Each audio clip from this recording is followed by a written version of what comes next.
Iowa State has advanced past Lipscomb. Ole Miss has advanced past North Carolina.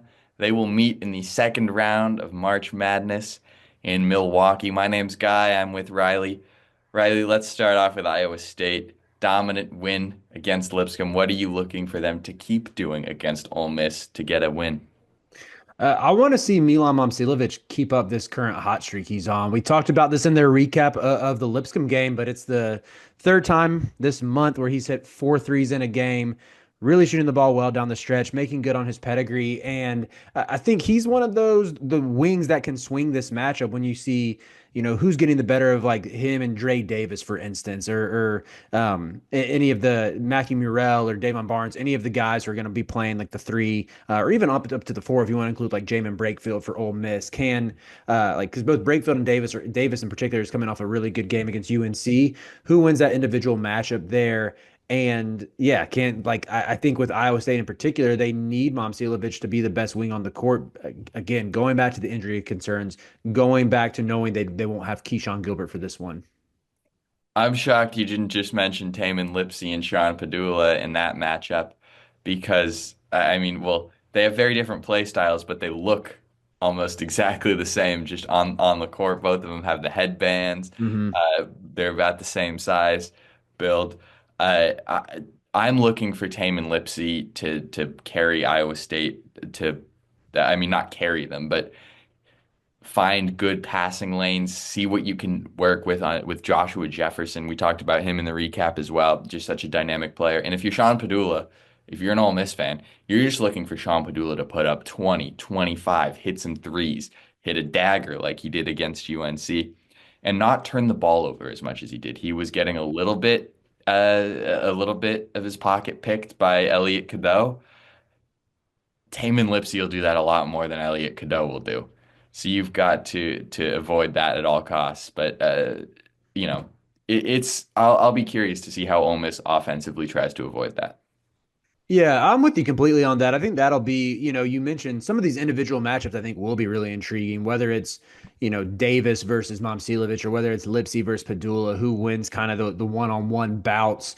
But even stylistically, I know like Chris Beard historically cut his teeth on like more of like pack line concepts, whereas I think Iowa State sometimes they'll mix it up. Like don't think they've really been running zones this year, but I think back to Otz's first year at Iowa State, they ran that 1-3-1 somewhat frequently. That he has that in his bag. But when I still think more about Iowa State, like their MO this year, it's all their depth of bigs they can just throw at you, who they're so physical with. It just seems like they have a never ending cater of them. Like someone even like Brandon Chapman, who I thought was really good off the bench against Lipscomb and fills his role there, ends possessions on the glass, can be physical in the paint.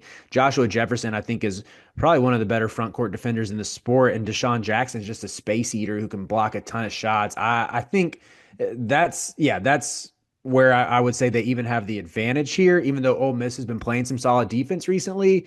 But Ole Miss can kind of make up for it some enforcing turnovers. It's just even saying that though, the issue is like Iowa State does that as well. They both want to pressure you. They both get a ton of steals, which lead to runouts. But I think Iowa State's like physicality in the paint and their ability to cut off shots at the basket, that makes Ole Miss winning the turnover battle even more imperative. Like they have to execute that better. They have to be the ones who are more aggressive with their ball pressure. They're the ones who, like you hinted at, Padula can't have five turnovers again. If he has five turnovers, Ole Miss is going to lose this game by double figures.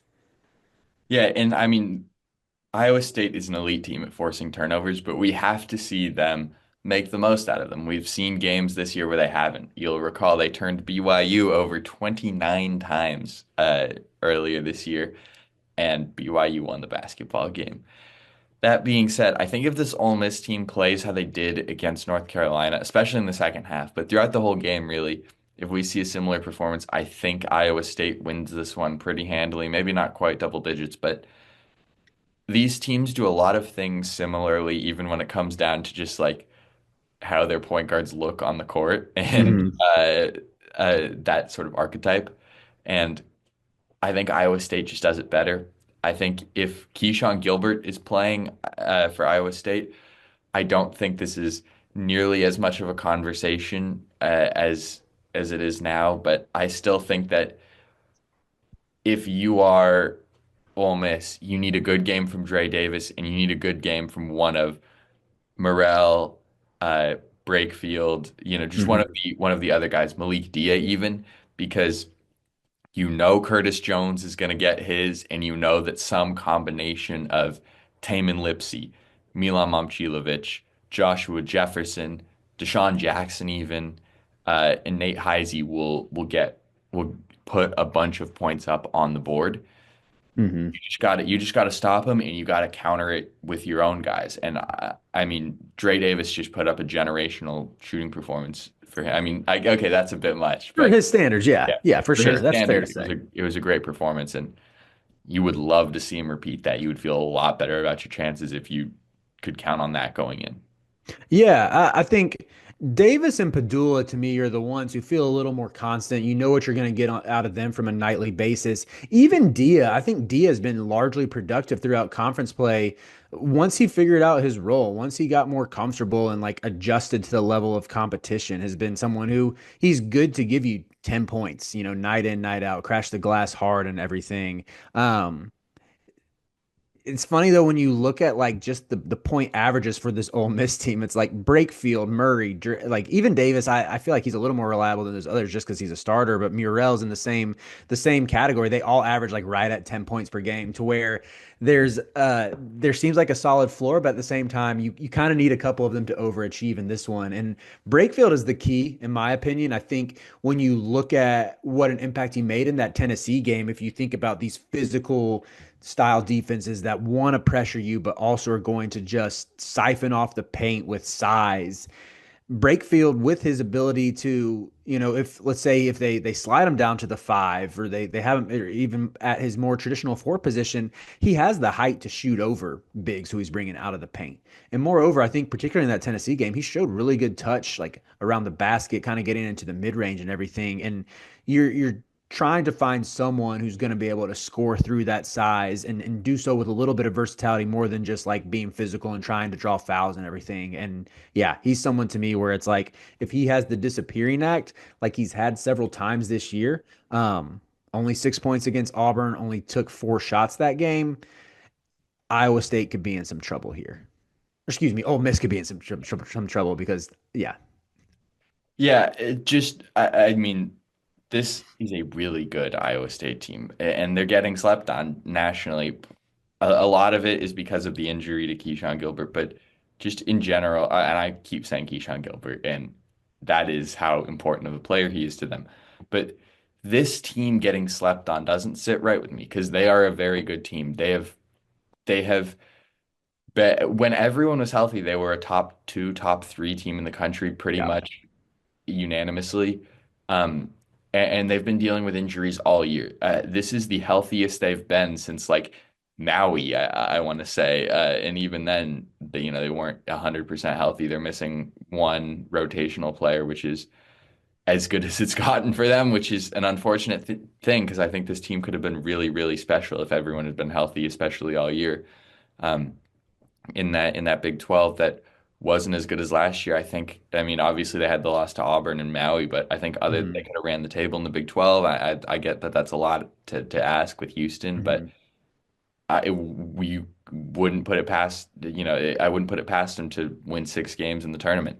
mm-hmm. Uh, I mean, to we'll your see. point, like the defense gives them such a high floor. And I Yeah. know that second BYU game, I think, could really throw people off their pivot. It honestly weighed in my mind very heavily, just like letting Richie Saunders do whatever he wanted. And even like the way Keba Keita, who I get, I mean, someone told me he has a 7'5" wingspan, which I guess makes sense with how good of a rebounder he is, but I still think of him as like, I guess he is really physical. But theoretically, like with Iowa State's strong, hard nosed bigs, you would think they'd be able to negate him a little bit. But even looking at their defense over the past like month, I mean, really throughout February, they're holding everybody under 1.1 points per possession, except Houston once in that BYU game. Everybody else was under 1.1 points per possession. And more often than not, they're under 1 point per possession. And I just think, when you're typically able to run teams off the 3 point line, contest shots well, and you make teams so uncomfortable and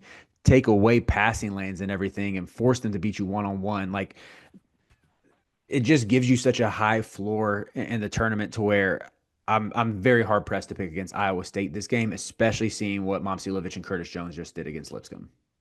So then let's get into that. Let's do a score projection. So I see Kim Pom has it projected for Iowa State to win by 4. I'm gonna take Iowa State by like 11 or 12 in this one. Would be how I see it playing out. I wouldn't be surprised if Ole Miss sticks around the first half, but when it gets like under 12, that's kind of when I expect Iowa State to hit that gas pedal. This is a team that, we haven't traditionally thought of them as offensive minded since Otzelberger has been in Ames, but with their ability to force turnovers, they can get out and run, and they have the athletes and a guard in Taman Lipsey who has no issue like throwing lobs, like he has no issue setting up his teammates to make the right play in transition as well, and he has guys that can finish it. I mean, Joshua Jefferson, my guy, another one who can lead the break as well and facilitate for everybody to where I see like a little bit of maybe some spurt ability here that makes this one a little lopsided down the stretch. Yeah, I am also going to take Iowa State in this one. Give me the Cyclones like 79 to 70 or to 68. I'll take them by double digits. Uh, I'm willing to look past the BYU games this year for two reasons. Uh, in TJ Otzelberger's career, he's played BYU 4 times. He is 1-3 in those games. The 3 games that he has lost to BYU are the 3 highest totals of points that he has ever allowed in his career as a head coach. The one win that he had against them was, and I know, sorry, I'm talking a lot of BYU right now.